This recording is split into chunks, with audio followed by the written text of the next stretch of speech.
Yo les duellistes, c'est Dracomix. Aujourd'hui, on se retrouve pour la deuxième partie de la découverte des decks de démarrage, les matchs du Millennium qui sont juste là. Voilà. Dans cette deuxième partie, on va découvrir le contenu du deck de Maximilien Pegasus.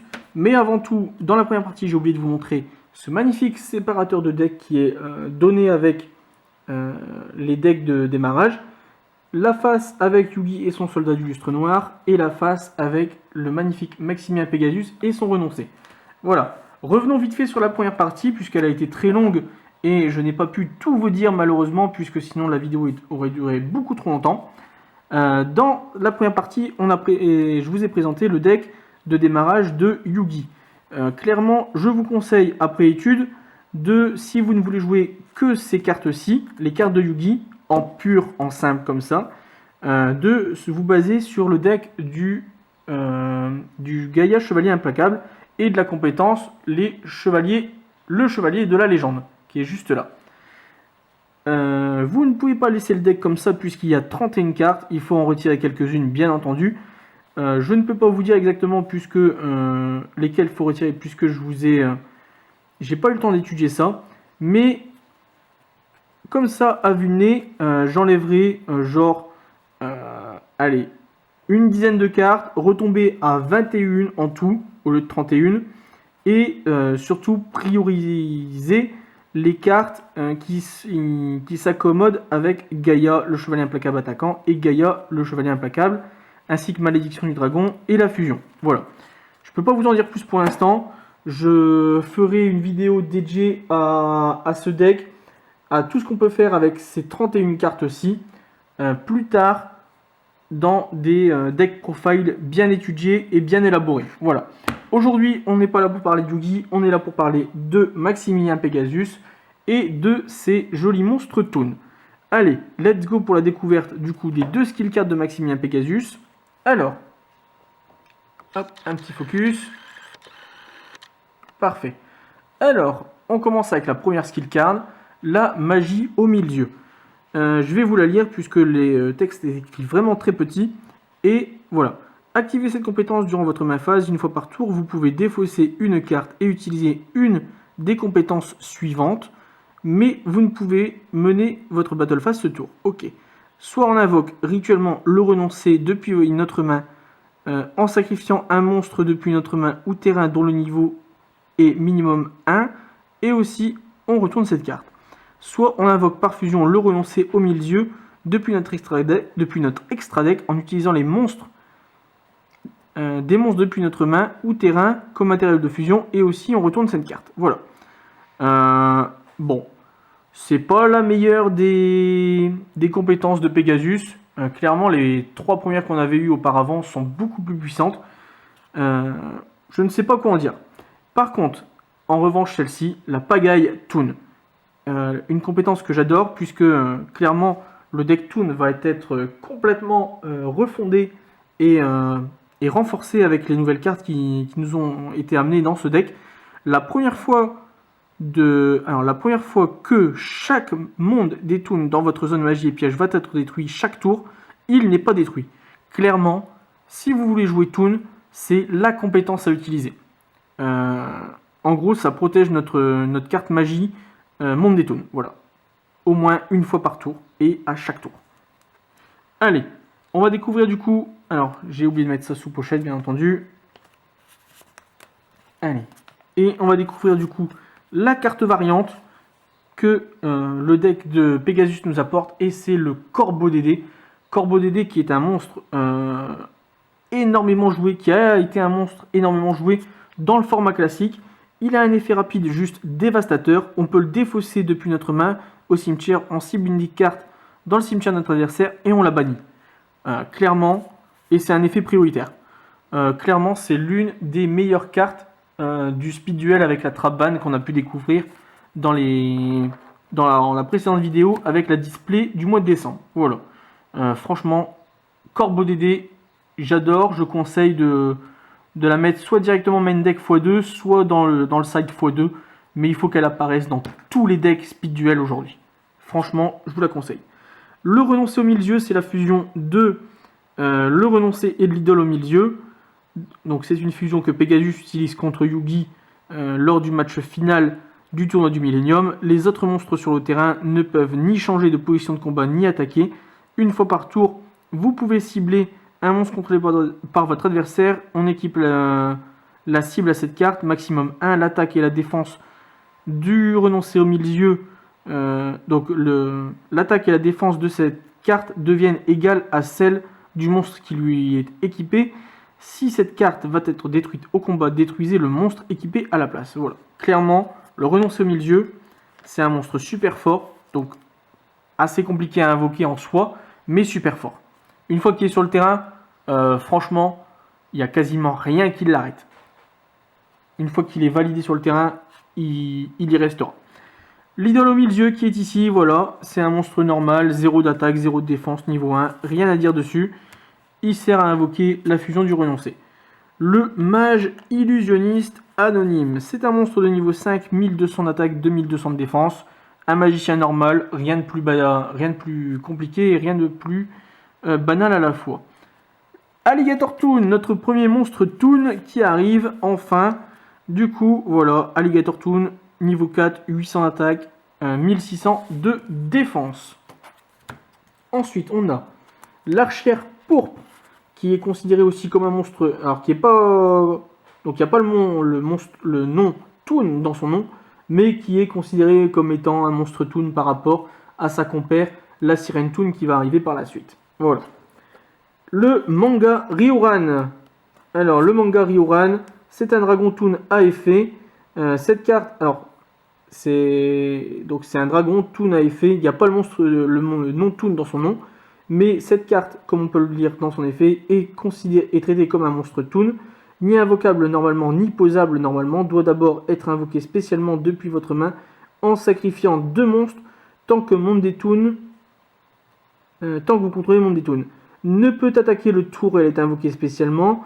Vous devez payer 500 points de vie pour déclarer une attaque avec ce monstre. Si Monde des Toons est sur le terrain et détruit, détruisez cette carte. Peut attaquer directement votre adversaire, sauf s'il contrôle un monstre Toon, auquel cas cette carte doit cibler un monstre Toon avec ses attaques. Voilà. Donc si votre adversaire ne joue pas Toon en face, vous allez comprendre que tous les monstres Toon peuvent attaquer directement notre adversaire directement en échange de 500 points de vie. Effectivement. Allez, le Revolver Dragon Toon, monstre de niveau 2, 4, 6, 7. C'est un machine Toon. Ne peut attaquer le tour où elle est invoquée, comme tous les Toons. Tant que vous contrôlez le monde des Toons et que votre adversaire ne contrôle aucun monstre Toon, cette carte peut attaquer directement votre adversaire. Une fois par tour, vous pouvez cibler une carte sur le terrain, lancer une pièce 3 fois et détruisez-la si minimum 2 des résultats sont face. Voilà. Donc ça fait exactement le même effet que le Revolver Dragon normal. À chaque fois, c'est quasiment les mêmes effets. Buster Blader, on va pas le relire. Il ne peut pas attaquer le tour où il est invoqué. Il gagne 500 points d'attaque pour chaque monstre dragon dans votre cimetière ou contrôlé par votre adversaire ou dans votre cimetière. Excusez-moi, j'ai loupé un mot. Donc si on joue contre Dragon Blanc, c'est très fort. Tant que vous contrôlez le monde des Toons et si votre adversaire ne contrôle aucun Toon, cette carte peut attaquer directement. Il a 2600 points d'attaque. Ensuite, on a le Magicien Sombre Toon qui est un nouveau monstre Toon. Comme beaucoup d'autres, le Revolver Dragon Toon, on ne l'avait pas encore, le manga Ryoran non plus, et le Buster Blader. Ne peut attaquer le tour où il est invoqué tant que vous contrôlez un monde des Toons. Et si votre adversaire ne contrôle aucun monstre Toon, cette carte peut attaquer directement votre adversaire. Une fois par tour, vous pouvez défausser une carte Toon, puis activer un des effets suivants. Soit on invoque spécialement un Toon, Magicien Sombre Toon exclu depuis notre deck en ignorant ses conditions d'invocation. C'est juste insane, c'est juste trop fort. Soit on ajoute une carte magie ou piège Toon depuis notre deck à notre main. Franchement, c'est la carte Toon à jouer aujourd'hui dans un deck Toon. Ensuite, on a le crâne invoqué Toon. On va pas le relire, il n'est pas invocable normalement, ni posable normalement. Doit d'abord être invoqué spécialement en sacrifiant un monstre que vous contrôlez. Si mon Toon est sur le terrain, il ne peut pas attaquer le tour où il est invoqué spécialement. Vous devez payer 500 points de vie pour déclarer une attaque. Si mon Toon est sur le terrain, est détruit, on l'a détruit, peut attaquer directement si notre adversaire ne contrôle pas de Toon sur son terrain. Voilà. La Sirène Toon, pareil, elle n'est pas invocable normalement ni posable normalement, doit d'abord être invoquée spécialement depuis notre main. Tant que vous contrôlez le monde des Toons, ne peut attaquer le tour où elle est invoquée spécialement. Vous pouvez payer 500 points de vie, déclarer une attaque avec ce monstre. Si monde des Toons est sur le terrain et détruit, on la détruit, elle peut attaquer directement s'il n'y a pas de Toon sur le terrain de l'adversaire. Elle a 1400, c'est un niveau 4. Le sorcier masqué Toon, lui, il ne peut pas attaquer le tour où il est invoqué, effectivement aussi. Si monde des Toons sur le terrain est détruit, on la détruit aussi. Tant que vous contrôlez monde des Toons et que votre adversaire ne contrôle aucun monstre Toon, cette carte peut attaquer directement notre adversaire. Si cette carte inflige des dommages de combat, donc effet secondaire, à votre adversaire, piochez une carte. Ok, 900, niveau 4, parfait.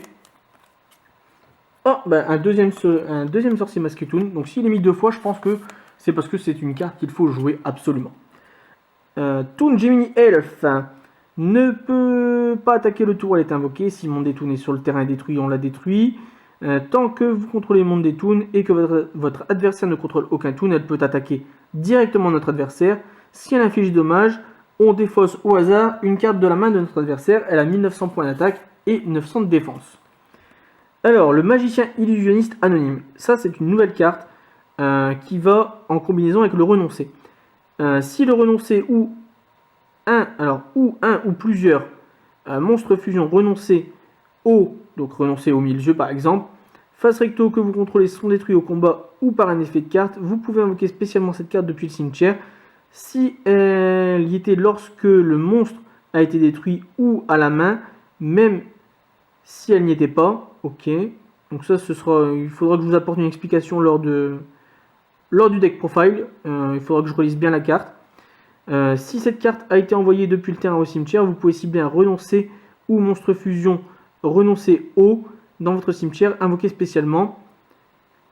spécialement. Vous pouvez utiliser chaque effet de magicien illusionniste anonyme qu'une fois par tour. Ok, c'est un niveau 5 et ça a l'air super puissant à combiner avec le renoncer et le renoncer au milieu. L'oiseau supersonique, je vous relis pas l'effet, permet d'invoquer, quand il est invoqué normalement, permet d'aller chercher une magie rituelle.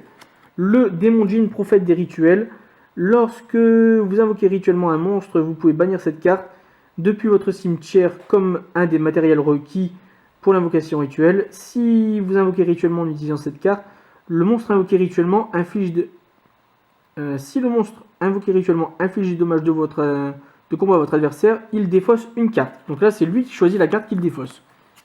Ensuite, l'exorcisme des rituels, je ne vais pas vous le relire, c'est le même effet que le prophète, sauf que ça immunise notre rituel contre les cartes pièges. Le renoncer, je ne vous lis pas son effet, vous connaissez tous.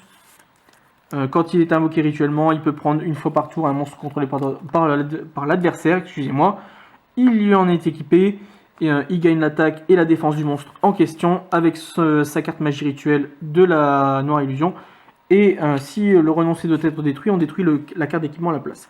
Voilà, le fameux monde des Toons, magie continue. Voilà, pour les monstres Toon, juste trop fort. On l'active, on paye 1000 et on a le droit d'invoquer tous les monstres Toon qu'on veut. La table des matières Toon, qui était une carte énormément utilisée, pas forcément pour les decks Toon dans le format classique, mais surtout pour les decks Exojob. On ajoute une carte Toon depuis notre deck à notre main. En gros, comme on joue à 20 cartes dans Speed Duel, on joue 3 mondes des Toon, un monde des Toon classique, ça nous enlève déjà 4 cartes dans le deck, et c'est juste trop fort.